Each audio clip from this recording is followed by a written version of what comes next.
He said, I showed you love. I showed you love. Hey, we're going to play a couple of the clips. Why did you shake my hand? We're going to play a couple of I'm clips. like, why is he, I showed you love. I'm like, that's like you arguing with your baby mama. Hey, let me just say this. This is a, I don't know if anyone, I'm sure some people have figured this out. Wack knew that Blue Devil had been called him a rat, been called him the detective before they even went up there. Oh, you okay? We sharing the same. Or okay. Go ahead. This is game that he's running on us right now. Okay. And if he was really about standing on business, why didn't you bring it up when you was on the podcast with Blue Devil? Okay. You cannot play. I didn't know. I never even heard of this guy podcast, bro. You got the 24-hour media team. You got the spy. I got 34 spies and regular people just sending stuff to your DM. Bro, you knew exactly what Blue Devil said about you before you ever walked into his podcast, and you said nothing to him when you were sitting right next to him. Okay, based on what you said, I'm trying to think. Should I say what I feel about that before or after the clip? All right, let's save it. Save it. Right. We're gonna play a couple of clips here. Let's start with clip number 1. And I didn't understand. Like, I just went to address that we not racist. We ain't on that. But then I woke up this morning and there's comments going crazy. I'm like, yo, why they people tripping? Right? I didn't know why they people was tripping. But now I see what's good. Blue Devil. I see why they tripping, Blue Devil. Well, that's how it is. That's how our people are just like that, dog. They ain't never happy. Nah, Blue Devil. You said a lot of crazy stuff that I never knew you was saying. You calling niggas rats and police and about what? Hold on. About Blue you? Devil. You call bro, you were supposed to, bro. If you saying those type of things, right? Again, I didn't even know I didn't know the name of the podcast, right? I don't be keeping up with people. So I thought we was going in because we was saying we racist, right? So we can go address that. But if your fans have been watching you, your subscribers been watching you, calling rats and police and detectives and all this, and we get there in front of you, and not one time you address that, I see why they looking crazy. I told you we've been running content for like 2 years. You said 2 months. We said 2 years. But why? All right, so you hear where he's saying, I don't even keep up with you people, bro. You got the 100-side media team that gives you all the information all the time. There's no way you're tricking us into thinking you didn't know what Blue Devil said about you. Okay, now what I'm about to say, and I'm gonna make it quick so we can hit to the next clip. Right now, was Blue Devil supposed to address it when he came? Yes, right. But for people that ain't familiar with the term YA games, that's what Wack play. He play these things called YA games, these little mind games, and he's very strategic, right? Now he knew everything he said before even arriving there. He knew that already. Yep. But guess what?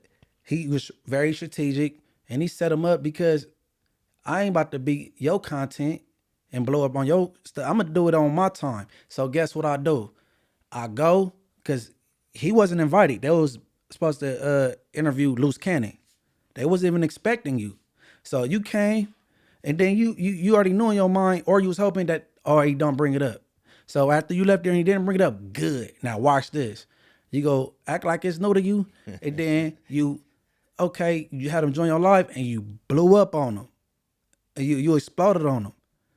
He set him up, man, and he played chess, but Blue Devil, you should have addressed it there the way you felt in the context you've been running on him, and that's where you went wrong, bro. Yeah, absolutely. If you're gonna call somebody whatever you're gonna call them, dumb, a rat, an idiot, and then that person comes on your podcast, they come on your platform, you got to address your prior criticisms towards the person. But this is what lets us know it's all content to them, even for Blue Devil. It's all content. Because if Wack was really upset about being called a rat, he should have brought it up right then and there on Blue Devil's platform. And that's if our theory is right. Which part of you talking about? If it made you think that he knew prior, that's not even the theory. I'm saying that as a fact. You knew exactly what Blue Devil said about you before you went up there. I'm using the word theory for the viewers and the listeners. I know what I'm saying? I'm not stupid. So that lets you know that Wack ain't gonna do nothing to nobody. Because if you call a gangster a rat and you're in their face, you supposed to the podcast supposed to start off with, okay, Blue Devil, so you called me a rat, so let's get into this. Never even brought it up. You bring it up when you're on a StreamYard video when you guys are not even in the same room anymore. That just means it's content to them. Wack ain't gonna do nothing to nobody. Hey, my motto, morals over money. I ain't tripping off the content and the clicks. And you know what's crazy? In the last couple months, Big Sad started following me on Twitter, and I started following him back. He retweets some of my stuff. He replied to some of my tweets, and I wouldn't mind interviewing him. But guess what? I will have a conversation with him before we go on camera, because I know I done said some things that maybe he didn't get wind of, or and I know me, I said it. So I would let him know how I felt about, you know what I'm saying, certain things, and then maybe we'll make it on camera. Maybe we won't after that. You know what I'm saying? Yeah, it's impossible to have a conversation with Big Sad without bringing that interrogation video up. Right. But see, I had a certain opinion about the video, but I will holler at him about the things I said, maybe because he hadn't heard it. I will holler at him before we even go on camera. Cause I ain't trying to have no fiascos on camera and shit like the don't cuz me's and you know what I mean? Yeah. Like I ain't trying to go viral on no dumb shit. Like, now you said something interesting about the Blue Devil interview, is that it was supposed to be for loose cannon. right. And here's what I got to say about that. Shame on any of y'all platforms that is continuing to give this guy another voice. So to a certain degree, man, I don't really feel bad about what happened, because are you that desperate for content that you need to interview loose cannon? I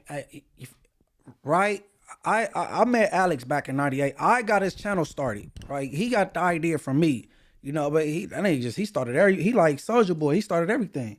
He brought the Crips to death row. He hollered at 50 Cent about Spider. He got Spider's place. He got Spider Loc a place to live. He got Spider Loc a place to live. He is some sheesh. He produced for 50 Cent when he was 14. Nipsey Hussle, the great as the people call him, told him, man, you got it.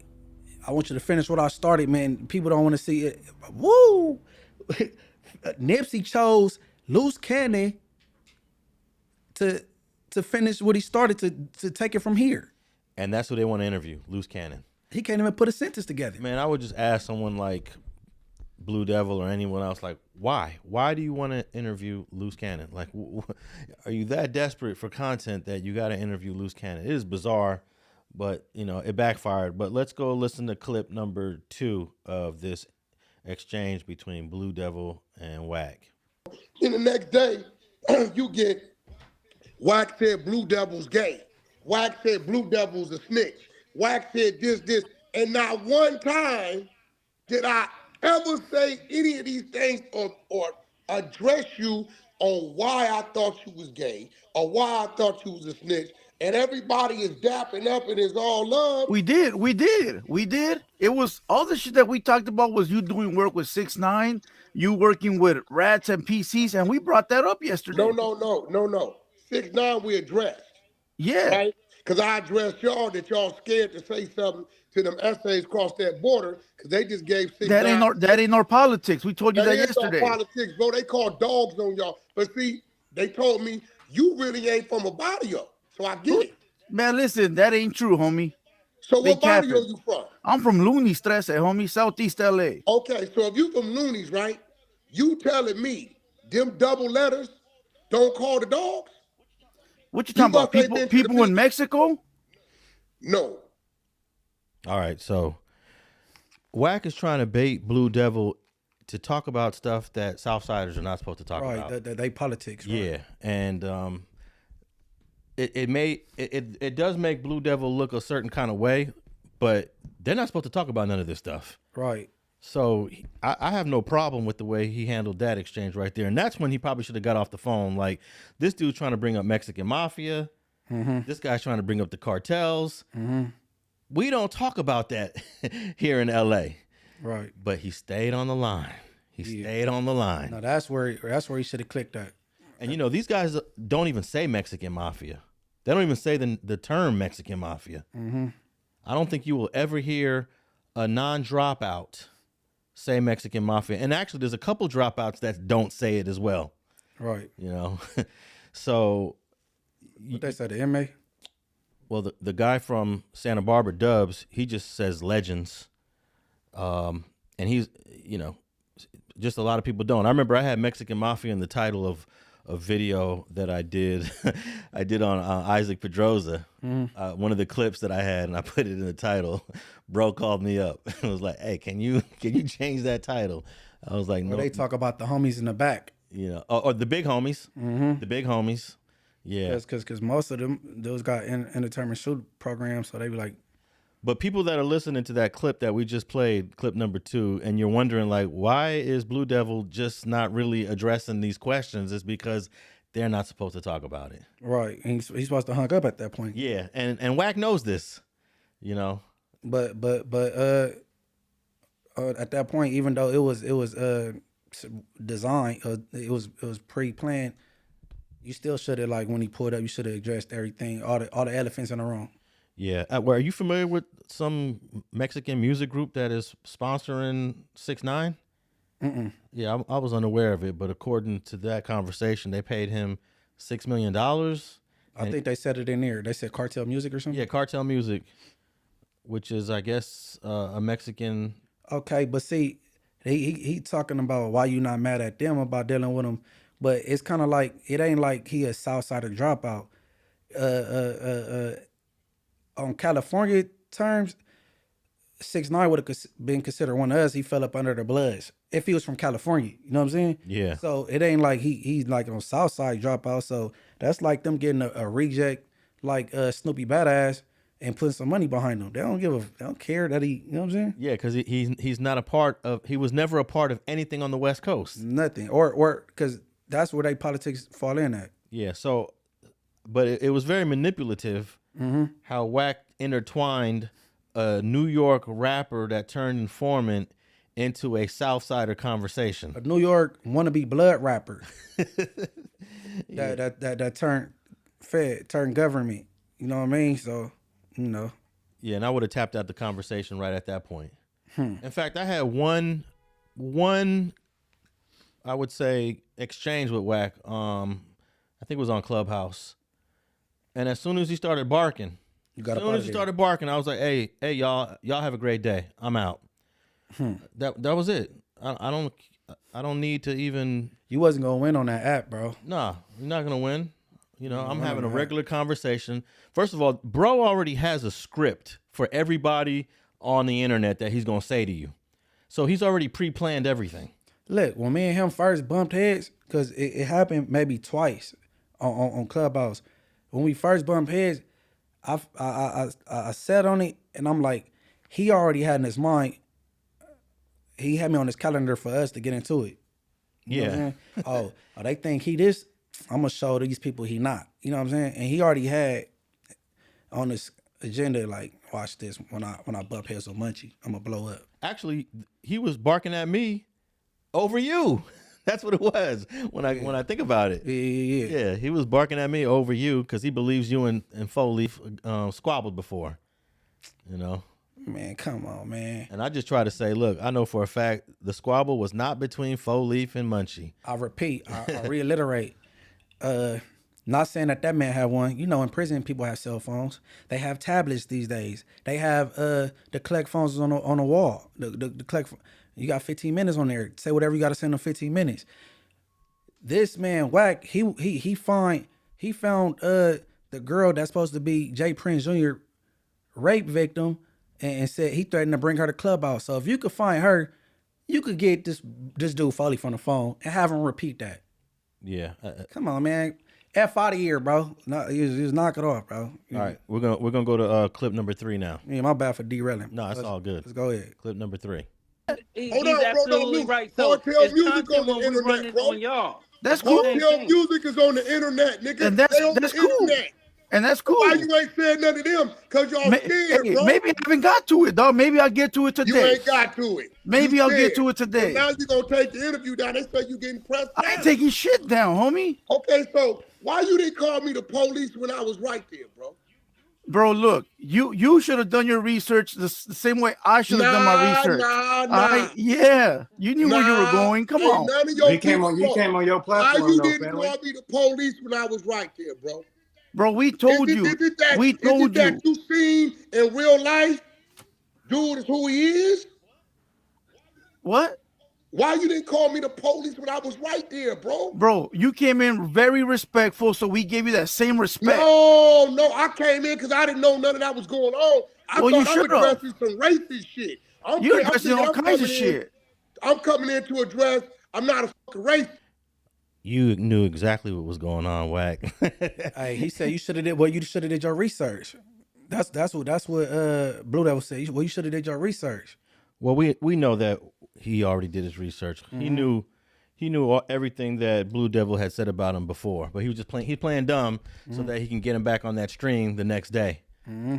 So yeah, he baited him in like he did Snoopy on No Jumper. Yeah, but why didn't two things? Blue Devil should have addressed, hey, I've called you a snitch before. He could have said anything like, Deuce Sams has exposed you as C is two back. So we was very convinced by that representation, and that's why we called you what we called you. He could have, went right into it. Right. Wack wasn't going to do nothing to him. Obviously, he wasn't going to do nothing to him. He could have said it, but I guess he was just trying to be, hey, they came in respectful. I'm gonna be respectful. If he would have laid it out like that, we spoke up on it, and the way Deuce M's delivered it was very convincing. So we was riding with it, but you wouldn't. And then because Wack know how to communicate when he want to. Yeah. He not, if he feel like communicating and not yelling, he know how. You know what I'm saying? So, and I know that to be a fact, bro, because I done had cordial conversations with him. But then he'd get on the internet and blow up. Yeah, it's just content. That's all it is. It's just content for him. Right. But how do you feel that? I don't know if you saw the photo. Blue Devil put it out. They took a group photo, and there's like 15, 16 people that Wack brought with him. And the question I have is, how would you feel if you created so many enemies in this town that you can't move around without less than 15, 20 people around you for the rest of your life? Yeah, that was a lot of mouths you got to feed. When y'all get done with the interview, you got to go sit down and eat. You got to feed everybody. And I don't know. I don't want to have to move like that everywhere I go. I know. And then my homies tell me when I go to certain platforms, like make sure I have X, Y, and Z with me and all that. But I'm like, all right. And then sometimes I still don't. I'll just be me and a female, we'll push. But sometimes I'll take precaution and shit. But I don't want to have to do all that shit. Nigga, I ain't a part of Wu-Tang Clan. You know what I mean? Yeah, it's a big burden on Lil Jon. I saw the photo that they took. I'm like, damn, most of that comes on him, and because he's the leader of that pack. Oh, he had a homie security. Yeah, it looks like you got homie security and you got paid security, professional. So that's considered. So he had a homie security. All right. But shout out Lil Jon because he's solid. Yeah, for sure. Let's play the fourth and final clip. Oh, bro, did you call me a rat? Bro, I'd have socked your ass out, homie, on Pyro, nigga. And blood, I come up there today. Did you hear? Hey, listen, check this out. Blood, we can get out on the date, head up. You'd have called me a rat, and you know it. Who called you a rat? Your ass out. Who called you a rat? We can get out, homie. Who called you a rat? I'd have sucked your ass out. I said, who called you a rat? You calling me a rat? I said, who called you? I said, who called you a rat? He got You's a bitch. Nigga, hey, listen, homie, that don't listen. You's a mark, bro. Listen, homie. To the Southsiders. Are you done? Disgrace to everything, bro. You's a fucking coward. If you'd have told me that in my face or mentioned that, I'd have socked you out, homie. On Pyro. Are you done? You out. And we can get out on the day. We can line it up. Are you done? With me. On facts. You soft. That's big shit. You should have said that in my face. You never said that, homie. I gave you love. I gave you love. And we returned Nothing that. you came and told We me, returned hey, bro, that. off of nothing. I disrespected you. You shook my hand. You shook my hand. You shook my hand. You ain't a man. You not a man. Why you shake my hand if you think I'm a rat? Why you shake my hand if you think I'm the police? And that fourth and final clip pretty much is sums it up right there, Munch. I showed you love. That's how I feel about a couple of you females. I showed you love. Yeah, I did. But you want to know it was ironic about that? And he was like, I know where you at. I'll pull up and catch a head of fade. You notice he don't give no black people that opportunity. I know. You put Stitches down. You did what you did to Stitches, and then you got that fade with the two white boys that people like. You know, it's debatable whether they're staged or not. The two white boys, and then you went to American Cholo house and knocked on his door, and then you was threatening to, you know, so you would have gave him a fade. You call me since right now, I'll pull up, I'll give you a fade. But why can't no blood Crips or no blacks get that same? You know what I'm saying? It ain't gonna happen. Why can't no? You know what I'm saying? Because why you can have this big platform, big voice, where you can reach the masses and disrespect people, but then when people want, you know, some hand-to-hand combat with you, they can't get that with you. But you want to disrespect when you felt disrespect coming from him, you threatened to pull right back up on him. It's like, why the blacks, Bloods, Crips, why we can't get that same we trying to take you up on that offer? Because it's just all entertainment to him. This is just content. So going to American Cholo house was entertainment? He knew American Cholo wasn't there. Oh, okay. Yeah, American Cholo was at work, and then he tried to say he was there. No, American Cholo was at work. He wasn't there. He's never going to go back up to Blue Devil's spot to confront him. That ain't going to happen. And do you believe that Adam wants to bring Blue Devil? Of course, it's content. He wants to bring Blue Devil and Wack together on No Jumper. You asking me, can I believe you? Yeah. Of course I can believe. I mean, do you believe if he can pull that off? Man, I don't think Blue Devil want to do it. It's a lose-lose situation. Blue Devil don't do it. I wouldn't suggest that Blue Devil do it, though. Don't even do it. Yeah, it wouldn't, because it's a lose-lose. But I'm going to tell you where Wack messed up on that last clip, where he said, F your hood. You know, and it's not just the hood. It's that whole section of Southeast L.A. There's several hoods over there. Shout out Loonies. And, you know, that's something that you can't come back from. You think the whole Southeast go take that as an offense because he said F Loonies? Yeah. Or at least all the barrios that Loonies gets along with. All their allies. Yeah, all their allies. Okay. Yeah. So that's where he crossed the line. I know people probably didn't. If you got to listen closely to hear that part. Did you hear him say that part? Yeah. He said F your vadio. Yeah. Yeah, I heard that. So, you know, that's why he has to move around with 20, 30 people everywhere he goes.